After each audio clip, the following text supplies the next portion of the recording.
Here we go. All right, now we're recording. So welcome to the 23-24 EGPOA Bylaws Committee. There are 5 members, Patrick Cannell here, Scott Goldberg, Jeff Leventop, Leslie Askew-Halpern, and Dan Brumbaugh hasn't joined us yet. I'm not sure whether he will, but I think it'll just be a real quick organizational meeting, guys. I just had a couple things I wanted to us to talk about and just check in about. First is the structure of the committee. Well, the first 2 are really about the structure of the committee. So we need a chairman, which as the president of the board, I know I have to serve on the committee, so I'll serve as chairman, but I'm going to ask Scott to be the co-chair of the committee, and I think that's reflective of sort of the spirit and the intent of the new bylaws provision, that it really not be board driven, and that it be driven by those non-board members who are volunteering their time. So, and Scott, if you're graciously willing to accept, I am, Patrick. It'll be my honor. Awesome. And I, you know, we're a small group right now, so we had some folks who'd reached out in response to the board's query for resumes and expressions of interest, who said they might want to serve. They were unsure, but then they ultimately didn't submit anything. So the second thing I wanted to talk about was, you know, ideas anybody has for increasing the membership. We can have up to 9 members on the committee, and I think it's only up to 3 can be board members. So we're looking for really what is that, 4 more community members who might want to volunteer and throw their hat in the ring to be appointed. I don't have any magic ideas or solution to that right now, but if anybody else does, I can have my wife put it on her Facebook page on the Emerald Green Voters Group thing. There are a few people that I could think of. I'm sorry? There's at least one person that I could think of who might be interested, who's an attorney also, who I think could add a lot, but I would speak to him first. Okay. I mean, yeah, attorneys, not attorneys, whoever you guys think would, you know, lend value and really be willing to volunteer. That seems to be the first hurdle. So definitely looking at add volunteers to the committee. So whatever you can do to recruit. And then the third thing I had for us to just chat about is, and maybe there's a fourth as we open it up a bit, but the third thing was just picking up where we kind of left off at the end of last year. And Scott, I know you were leading the effort with Leslie and some other folks to really take a hard look at the bylaws and see where there are places of ambiguities or potential inconsistencies and what we could do to fix those up. And is that, I don't know where that left off exactly, and is that easy enough to just sort of pick back up? So I need to review my notes, and I have some red line versions, but I think someplace, a good starting place for the committee, and I think it'll really benefit the community, is to maybe focus on, because I think if we focus on too many things, we're not going to get anything done, is just to focus on maybe financial controls. I know Dan put together some emails with some ideas and thoughts, and I don't mind taking the lead on that and grouping all that together and sharing it with everyone. And maybe let's just focus on that and see what we can put together. Sounds good. Yeah, and apart from, that's a great segue too. So apart from the ambiguities project, you know, are there any other sort of major things that people think we need to tackle? Yeah, again, I tend to agree with you, Scott. Like, there's no reason to try to, you know, make too much work out of this necessarily if there's no real reason to. But anything anybody else is really thinking about?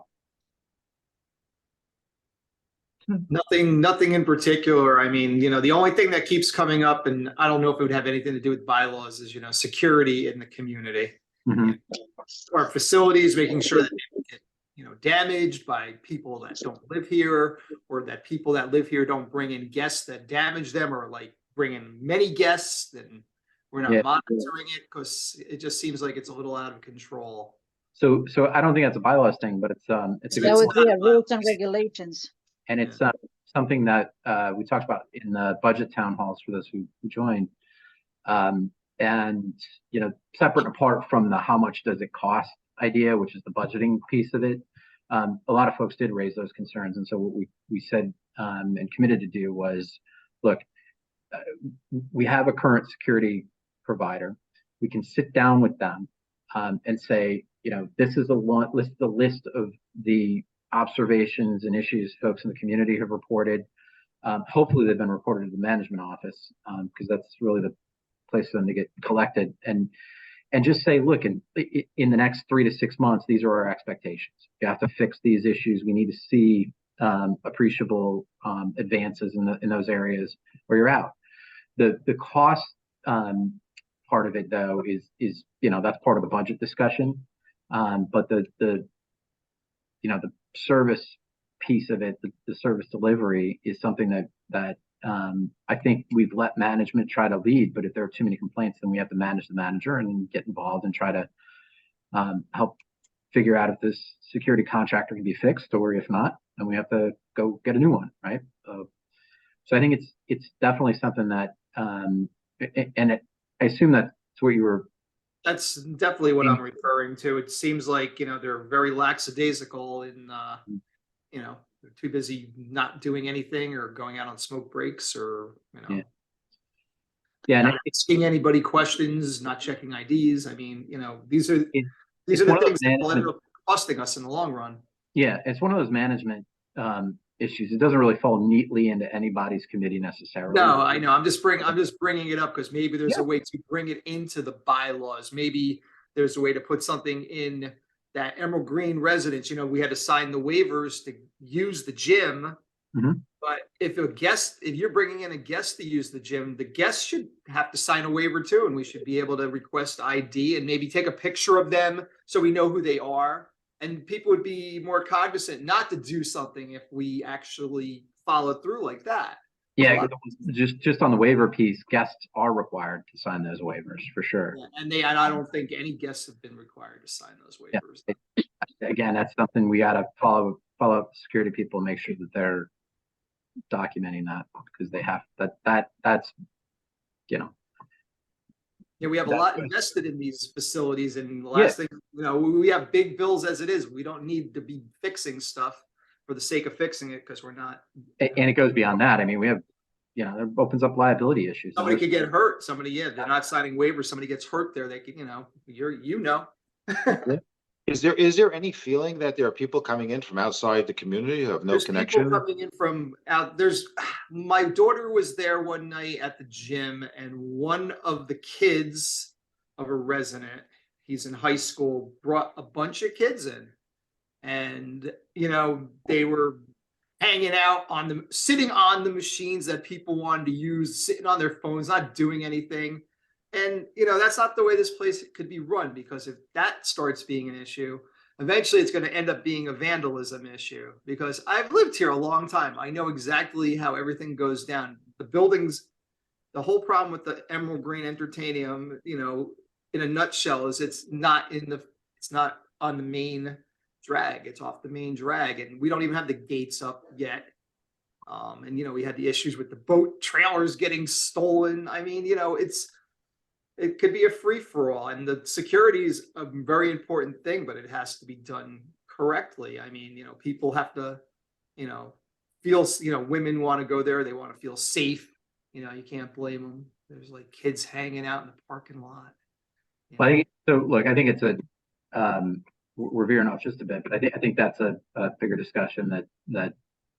But maybe it's something that can be worked into, a bylaw. Something could be, that the residents, that you're responsible if you bring a guest and they I don't know how it works. If you bring in somebody and they damage something, is the Emerald Green resident responsible? Is that something that's in a bylaw already? It's not. So I think, there's a big distinction between bylaws and sort of the rules and regulations, that it's much easier for the board to adopt rules and regulations. Doesn't require, you know, a bylaw amendment, or it doesn't have to be codified in a bylaw. I look at the bylaws as like kind of like the Constitution, if you will, right? It's Okay. sort of just like the overarching, here are the main rules of the road, and then, you know, you have the actual laws and rules that get passed underneath that are consistent with that. And you know, I guess my reaction is I wouldn't want to make the bylaws too cumbersome or unwieldy by getting bogged down in specific things that would otherwise be, you know, rules and regulations. All right, so we're basically looking at financial stuff, basically. But Jeff, if the bylaws are not clear, there should be a bylaw that says every member should abide by the rules and regulations established by the community. There probably is I'm sure somewhere. there is. I'm sure there is already, but you know, they have And to that's be it. enforced. You know, That's enough.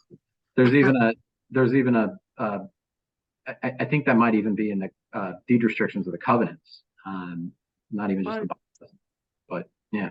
But point taken. I hear you.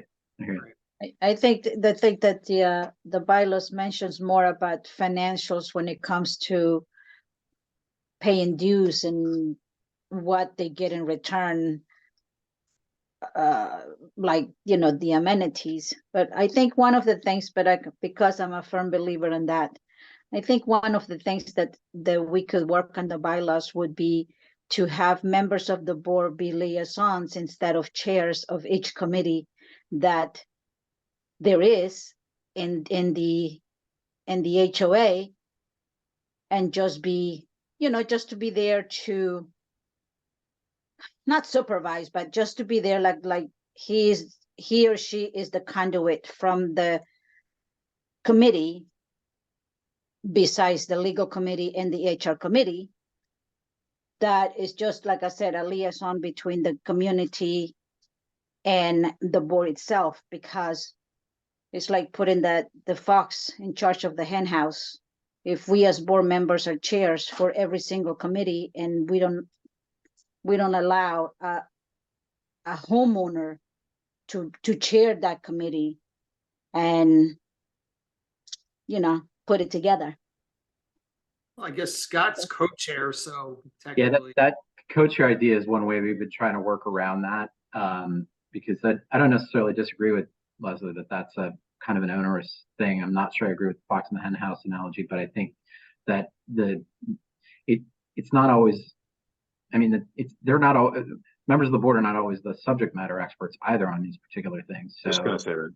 yeah, so like the Lakes Committee was a great example. We had Rich Brown for a long time, who wanted to serve as the chair, but there was this weird bylaw provision that prevented him from being that. I think if you have people who are willing to volunteer and put in the time, and that's really what it's about. And I think the board members are stuck being on as chairs. If I had to guess what the intent of that is, it's because they're sort of the most willing volunteers at the moment. But if you really do have committed subject matter experts and volunteers who want to be chairs of the committee, I don't see why you shouldn't let them step up and lead it. And that's why we've been doing this co-chair idea.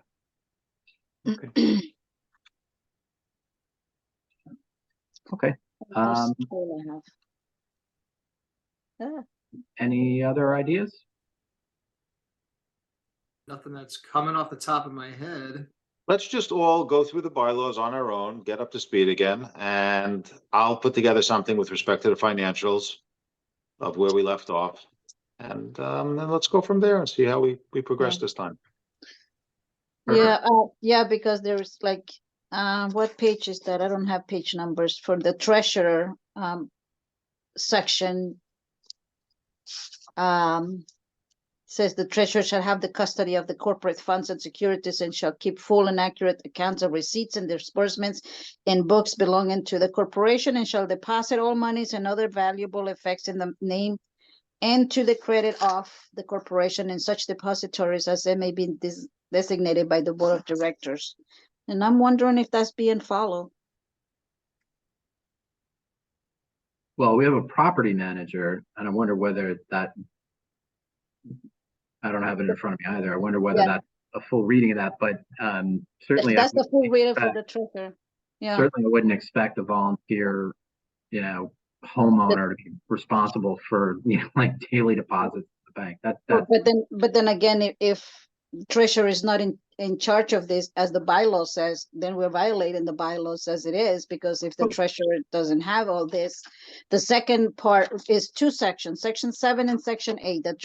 The last section, section 8, is the treasurer shall disburse the funds of the corporation as may be ordered by the board of directors, taking proper vouchers for such disbursements, and shall render to the president and the board of directors at its regular meetings, and when the board of directors so requires, an accounting of all his or her transactions as treasurer and of the financial conditions of the corporation.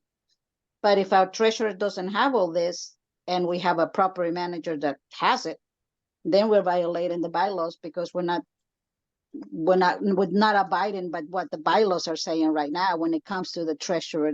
And I'm saying about the treasurer only because I have little sticky notes that I've been going over the bylaws, and that was one of my moments that I wonder if Dan has any of this. My understanding is he does. He's not here to tell us, but I know he has access to all the financials. I know he liaises with our accountants and with management, reports that all out to us at every one of our regular board meetings. He certainly never indicated he doesn't have access to anything. Okay. All right. Well, like I said, I was just going through little sticky notes that I have here. Let me see. Why do I have this in here? So are these larger initiatives where you think we can make the bylaws clearer, or are these issues you think the current board is not complying with the bylaws? Because I don't think that's really what we're here to talk about now, but No. Well, I like I said, I just brought this up because I have sticky notes of things that I was wondering about. Like when it comes to attorneys, how many years has Newberg been our attorney? Do we have to go and, just like the bylaw says, you have to get 3 bids. If we are going to say, okay, let's bring new blood into this and see if there's anybody in Sullivan County that does this HOA law, and see if they will give us a quote. You know what I mean? We keep bringing new boards and fresh blood and new ideas, but we retain the same people as from years before. So it's like, okay, how about we just revamp the whole thing and do what according to what the bylaw says about getting bids for any jobs or anything else, because that's what it says. But the bylaw says 3 bids.